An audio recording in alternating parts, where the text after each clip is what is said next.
Hello and welcome to a new Vanguard Zero video. So today, this isn't going to be the most comprehensive list or anything, but today I wanted to talk about grinding in Vanguard Zero with the G era, because of course, you know, the way the gacha system and the crafting system and basically everything has been rehauled now. And so I wanted to talk a little bit about some of the best ways to grind and gather resources and that kind of thing. So I'm just going to I've been playing for a couple days now, obviously, since this update has released, and I found a handful of ways and a handful of things to keep an eye on. Now, obviously, a lot of the stuff is going to be stuff that if you've been paying attention and doing things thoroughly, then you'll already be aware of. But I just wanted to have a video out there where I talked about as much of that stuff as possible, even if it is just kind of quickly gleaming through all of it. So we're just going to take a look at all the various different resources and currencies and that kind of thing, and the best way of getting what you want and saving up packs. Because obviously, the big thing now, if we go into the shop, this is something I've mentioned a couple times, it's going to be something I'll mention all throughout the G era, or until they stop doing this, because it's such a small change, but it changes everything about this game. And that's the idea that there's no generic gacha ticket anymore. The new gacha tickets are all locked to their set, right? So for example, nowadays, when you get given a gacha ticket, there's a strong chance it will be a Generation Stride ticket. And if you do get a quote-unquote generic ticket, you cannot use it on any G-era sets.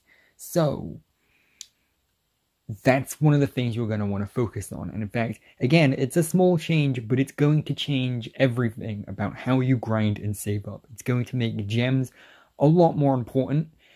Generally, before this point, if you were a free-to-play player, you wouldn't even really bother with gems. You'd use gems on other more important things, like getting yourself through events and getting your hands on limited stuff like the overdress skins and that kind of thing. But now gems are integral to pack opening, because gems are generic. You can spend them on basically anything.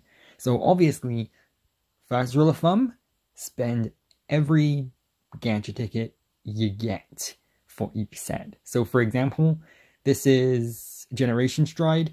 You may as well just open them, basically. There's no reason not to. In fact, I've got one of them right now, so I'm just going to open it.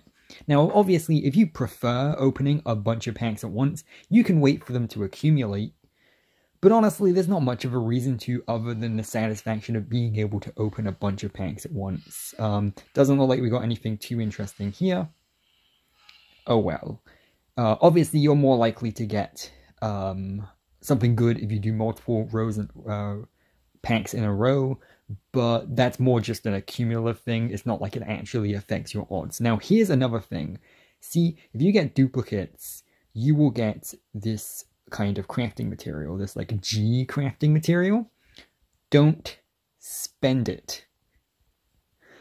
For the love of God, don't spend it. And here's why, right? You're going to want, so there's a couple of different things you can do with it, right? The first one you can do is you can go into the shop, which I have made the school for some reason, and you can go into the item exchange, and it shows you what you can do with this new kind of crafting material. Here we go, and you can exchange it for other crafting materials. So this is a generic G-era crafting material that you can then switch for a different clan's crafting material. For example, there's Bloom Crystal, which is Neo Nectars, and you can do that for triple rare, double rare, and rares. Now, you do get quite a lot of each, right? For exchanging 100 of them. But I'm going to say, don't do that. It's not worth it, right? If you want these, do the character fights like normal. And we'll be talking about character fights in a second, right? So, with these, if you go into your cards, you've probably figured this out by now, you can use these to craft GRs, right? So if we go into card overview crafting, you can use this new kind of crafting material. If we go into, I guess Gear Chronicle is the best one to show us off, since it only has G Zero cards. You can use it to craft, that's a triple rare actually. You can use it to craft a G rare. Now look how many you need. I only have 750 from a couple days of playing. You need 5,000. That's a lot. And guess what? You're gonna need that, unfortunately. The G-Rares are important. They're the ace up your sleeve. The deck kind of doesn't really work without them, unfortunately. You can build more budget decks, obviously, without the G-Rare, but as I mentioned, they're basically the ace up your sleeve. You're going to want them. And so, immediately, and this is something I mentioned back in the previous era, but the first thing you're going to want to do is, like, before you do anything else in the G era of this game, or even just in this game in general, is you're going to pick a couple of clans, like 1 or 2 at most. So for me, that's going to be Angel Feather, and that's going to be Neo Nectar, and you're going to prioritize those clans. Obviously, everything I'm going to say is going to apply mainly to free-to-play players. Obviously, if you're someone who likes spending money and doesn't care how much you have to spend to get the thing you want, then go ahead and select all the clans if you really want to. This is just supposed to kind of help people who don't want to spend very much money, or people who just want to grind more efficiently. So you pick a couple clans, and if you're really smart, you can actually look up what the current meta is right now in Japan, because Japan's a couple months ahead, and figure out which clans are worth investing in. Which I believe... No, the Neo Messiah deck isn't all that great, actually, is it? But yeah, you can look at... no, they're pretty good. Basically, go to someone else like Different Fight if you want to actually see what decks are meta relevant, and pick clans based on which are your favorite and which will carry you the furthest. So generally, regardless of like what time it is, you know, like Kagero is usually a pretty good clan. Gear Chronicle is going to get a lot of support in future. And then, yeah, Link Joker usually gets quite a lot of support and is usually pretty viable. So those are like the free clans I would recommend most if you're like, if you just care about like grinding efficiently. But obviously my favorites are Angel Feather and Neo Nectar. Now, I'm in a unique place with Neo Nectar because Neo Nectar will get support next month, at the beginning of next month. And so I can already kind of take steps towards getting Neo Nectar when they release. Unfortunately, one of those things I can't do are character fights, because there does not exist any kind of Neo Nectar character fights. Obviously, there aren't any in the G area, because Toga hasn't been added to the game yet, once it loads. And then, also, if you go to the Shop 1, which remember, you can go to Shop 1 whenever you want, you know? And if you go into Shop 1, you can do character fights there. Now, here we go. This is another thing you're going to want to do whilst we're on the character fight screen. You're going to want to do these character fights. Avoid the easy ones if you can. They're not really worth it. They don't give away very many materials. But the hard and very hard, if it's a clan you're focusing on, which right now I'm focusing on Kagero because I'm just relying on those for the month until Neo Nectar is released. So I'm not spending too many resources to get them.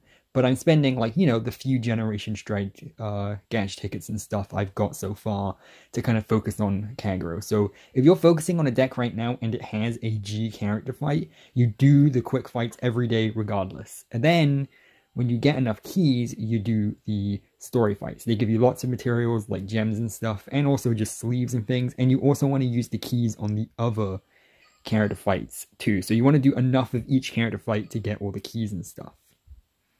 So there's that. But then also, if, say, for example, you're focusing on Kagero like I am for this month, once you've done all of the G-era character fights for the day that you want to, you can then switch to Card Capital 01, which I'm not actually going to, because it just takes a little too long to load for my liking. It kind of breaks the pacing of a video. But you can switch over to Card Capital 1, do the Kagero character fights on that too, because of course, as you saw there, you can only do 5 character fights each of like the harder difficulties, which are the ones that give away the best materials.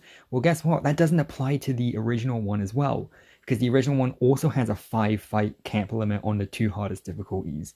So you can basically do more hard fights by switching between the 2 stores. And what's great about this is they've actually fixed and like made better the drop rates for the character fights in the old shop. They actually give you more crafting materials now, at least from my experience anyway. Either that or I just got really lucky. I guess to make up for the fact that the old ones don't give you the keys. So that's definitely something you're going to want to pay attention to. Now, here's another thing you want to do. I'm going to go into my menu to show it off. Items. You still get old gacha tickets. Now, these are the old, like, generic gacha tickets that you would use on any given set. But of course, they only work in the OG era, the original era of Vanguard. So they will not work on Generation Stride onwards. But they still work on other sets. Now, why would this be relevant? Well, for example, if you're running a deck like Kagero, this Kagero deck with the strides works better if you Legion it with cards like Dragonic Overlord the End. So you can go over to the shop and then just find the set Dragonic Overlord the End is from and pull Dragonic Overlord the End. And you can do that with Royal Paladin as well. You can't do Gear Chronicle, rest in peace. Gear Chronicle is definitely the clan right now that's the hardest to grind for, but you can totally do it by switching like this, and you can just find the set you want. So if you're playing Kagero or Royal Paladin, or even just any other clan, because that's the thing, you don't have to play the free clans that support in Generation Stride. You can play the old clans, and because new generic cards have been added, so there are generic like Cray Elemental strides that you can use, and they're actually not that bad. Obviously, if your clan has better strides out there, then you want to use those, but the vanillas for now aren't that bad. They will carry you through the season. But even more importantly, they've added in heal triggers as well, and you want to use the heal triggers. We'll get to that in a second. So you don't have to just play the three most recent clans. You can just keep playing your old deck, but with the new heal trigger and new strides added onto it. So that's definitely an option. So yes, you do still have these, and you still have your original gacha tickets. These are what you spend it on, except even better, these are what you spend it on. So, if you need cards for Kagero, for example, there's just a Kagero banner now that has every Kagero card in it. Now this is great because, of course, as I mentioned, you can pull cards like Dragonic Overlord the End, which are really useful. But, even better, you can get crafting material. Yeah, seriously, if you have a lot of cards from a clan, for example, I already have every Angel Feather card. Genuinely, I have a playset of literally every Angel Feather card. So if I was to spend the 60 or so gacha tickets I currently have on this Angel Feather banner, I would be guaranteed crafting materials. In fact, I'm going to show a small example. I don't want to waste all of my gacha tickets, but I do have 62 packs, so I'll spend 2, why not? Can always do with some Angel Feathers. So whenever you get generic gacha tickets, find the clan you like, and just do this, because as this loads, oh cool, 2 double rares, and another double rare, and as you can see, nothing but crafting material, which is very useful. Another thing you might want to do, and honestly, I don't know how worth it is because I've done it and it hasn't really gotten me much closer to being able to craft the cards I want, but it is an option, so I should mention it. And that is in the item exchange. I'm pretty sure it's in the item exchange. If it's not, then I've lost it. Okay, I found it. Over here, you can exchange your common crafting materials to get Stride Spheres, which is the G crafting material. So basically, if you have too many common crafting materials, which let's face it, if you've been playing this game for any amount of time at all, you will have too many of the common crafting materials. They throw it at you for doing literally nothing. Then you can exchange those in. Now, the reason I thought it may potentially not be worth doing this is just because it doesn't give you very many. You need 50,000 to get 100, and bear in mind, you need 5,000 of these to craft one GR card. So it's only gonna get you like 1% of the way there, even if you use all of the common crafting material you've been saving over the course of the game. But you may as well. It's really stingy. They should really like at least triple the amount you get from this, honestly, for it to be worthwhile at all. Yeah. I was checking this to see if this had anything, but nope, just sleeves and skip tickets, which, I mean, hey, those are useful for the tower events, I guess. So that's a thing. And now we can talk about ranking up in VP rewards. Because, of course, that's kind of your bread and butter, right? So if we go into the ranking... Now, I haven't been ranking up very much, let's face it. I'm still kind of getting to grips with the decks and all that other stuff. So I haven't really been, you know, climbing very much. But, of course, there are the usual rewards. Now, I said earlier that Gear Chronicle is one of the harder clans to build for, but actually right now, at this very moment in time, they've definitely put stuff in order to make it a little bit easier. For example, you can get Chrono Jet Dragon just for ranking up, which of course a lot of people are going to be able to do pretty consistently. So if you can put together one decent deck and you grind enough, you can get some copies of Chrono Jet Dragon. But also there is the quests, and the quests give you a lot of Gear Chronicle cards. So if you go to Time Limited, every time you grade up in the Fighters grade, you get Gear Chronicle stuff. You get you get Sentinels, you get your skin thing, like your G skin like exchange coin thing, which do not spend that yet. We went through this in the previous video. You get packs, you get other Sentinels, you get one copy of Chrono Jet Dragon, and so on and so forth. So you do get some Gear Chronicle cards. And then speaking of that, let's go into the shop exchange again, because there's so many different currencies in this game that it's difficult to keep track of every single one of them. But if you go in here, you do still get V medals now, or Sentinel medals even. And whilst you cannot exchange those for new G era Sentinels, you can put them towards Sentinels from the clan you're playing or saving up for and get those. Obviously, those aren't ideal. You're going to want to use the G era ones. That's slightly better. But if you already have 4 copies of the Sentinel, then if you exchange another Sentinel medal to get it, the 5th copy will be changed to a crafting material. Now, this is only useful if you've already pulled a certain amount of copies, because you can only exchange 4 Sentinel medals per card. But if you've pulled 4 copies of a Sentinel already and haven't spent a Sentinel medal on it yet, then you can spend 4 Sentinel medals to get 4 double rares worth of the crafting material. So that's also very useful. Another option, and this is going to be one we cover a lot more in depth in the future, is events. Yes, there are events. There's going to be a Nova Grappler event, and we're going to do our own video covering the Nova Grappler stuff, but basically, you know how events go by now. Save up stamina, make sure you have the right skins you need for the event. We'll get to that when we get to it.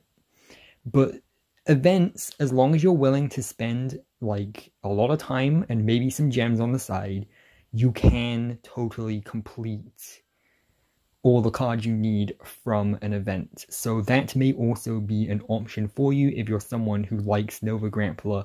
Bear that in mind, save up your gems.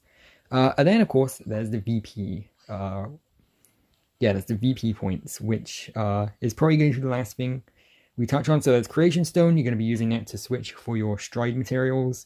And then usually your generic gacha tickets, which obviously we already went through. And your Generation Stride tickets, which we also already went through. And you're going to want to get at least 1 million VP, because then you get 10 Generation Stride tickets at once. And then you can keep going until you hit 2 million, and you'll just keep getting Generation Stride tickets. So those will also be very, very useful for you. Okay, so there's another thing I thought of that you're going to want to pay attention to. So in your fighter's quest, now first of all, don't rank up. I know, I've already ranked up. You're not going to want to, because when you rank up, your stamina resets. It refills your stamina, and you're going to want to use those on the event. So if you're smart, unlike me, you'll wait until the Nova Grappler event, do all the easy quests and stuff, and then rank up, reset your stamina, use that on the event, right? I haven't done that, but whatever, doesn't matter. So the other thing is you get this currency whenever you accomplish like Fire's Quest missions and that kind of thing. And then you can go into exchange, like so, and you can get packs. Now here's the thing, right? You can get 5 Generation Stride packs, but as you can see, it says 28 days remaining, and obviously it stands to reason.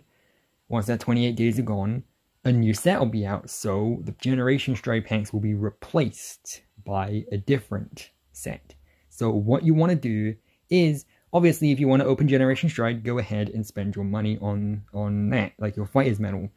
But what I'm going to do is I'm going to save up. So if I know that you can buy 5 Generation Stride packs with 2,000 Fighter's Medals, that's 10,000 Fighter's Medals to get all 5 packs. So assuming the second pack does the same thing, which it will, then I can save the 10,000 advanced and then snap them up. And boom, because I've already got 1,450, which means I should hopefully be able to get that amount in time. So I'm going to go ahead and do that. Now, of course, if you're really confident in your ability to get Fighter's Medals, then you can do it for basically every set, depending on how much you're able to save up. And obviously, after a couple of seasons, you'll get a really good feel for the amount you'll be able to save up per season. But just bear in mind that if you care a lot more about the next set than the current one, it might be smart to start saving up an advanced instead. So that might be what I do.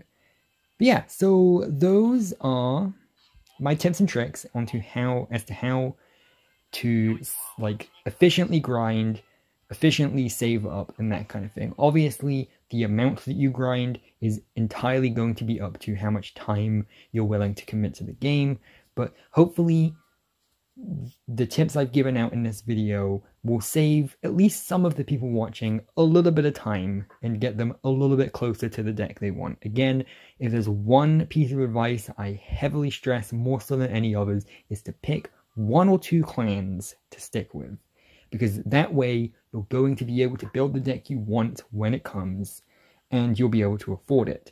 If you just go willy-nilly and focus on every clan and just kind of keep opening packs without any rhyme or reason, then you're not going to be able to build a deck, because only having a handful of cards isn't going to build a deck, right? So you're going to want to focus on just opening what you need and saving up for what you need.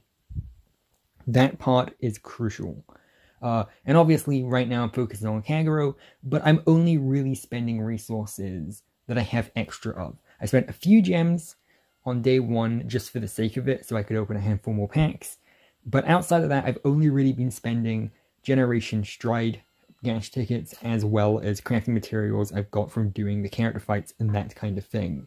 And honestly, I've been doing okay with the deck I've built. I've got a couple wins in there for sure. And I'm sure I'll do even better once I've crafted some more cards, and opened the last few tickets I'll be getting. So those are my tips and tricks. Let me know if you have any more in the comments below. Be sure to like, comment, subscribe, all that other great stuff to see more videos like this one. And remember, for every statement, there's an asterisk. See ya!